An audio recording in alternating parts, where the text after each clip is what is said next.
कहानी थार के एक पुराने सुनसान रेगिस्तान की है, जहां एक वीरान किला था जो सदियों से रेत के नीचे दबा हुआ था। गांव वाले कहते थे कि वह किला मनहूस है और वहां कोई नहीं जाना चाहिए। पर एक ऊंट चराने वाली लड़की नूरा रोज अपने ऊंटों को चराते हुए उस किले के पास से गुजरती थी।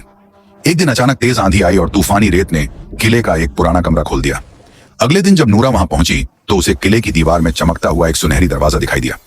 जिज्ञासा में उसने दरवाजा खोला तो अंदर एक कैद जिन मिला। वह कमजोर था, पर उसकी आंखों में गुस्सा नहीं बल्कि दर्द था। जिन बोला, मैं कभी इस राज्य का रक्षक था, लेकिन एक दिन राजा के मंत्री ने मुझे धोखे से कैद कर दिया, क्योंकि वह खजाना स्वयं रखना चाहता था। अब मैं आजाद हूं, पर मेरी ताकत पूरी तरह वापस नहीं आई है। यदि तुम मेरा बदला लेने में मेरी मदद करो तो मैं तुम्हें अपनी शक्ति का वारिस बना दूंगा। नूरा डरते हुए भी हिम्मत करके उसकी मदद करने को तैयार हो गई। जिन ने उसे सिखाया कि रेगिस्तान की हवाओं से कैसे बात की जाती है, रेत में छिपे संदेशों को कैसे पढ़ा जाता है और रेगिस्तान के जानवरों से कैसे मदद ली जाती है। फिर एक रात नूरा उस मंत्री के महल में पहुंची। वह अकेली नहीं थी, उसके साथ रेगिस्तान की हवा, रेत और जिन की जादुई शक्ति थी। महल के अंदर उसने मंत्री का सामना किया। मंत्री ने जादू से खुद को एक भयानक दानव में बदल लिया, लेकिन नूरा ने एक जादुई घेरा बनाकर उसे कैद कर लिया और फिर रेगिस्तान की रेत से उसे धरती में दफना दिया। जब सब खत्म हो गया तो जिन ने नूरा से पूछा, तुम तो एक साधारण ऊंट चराने वाली लड़की हो, फिर तुमने यह सब कैसे कर लिया?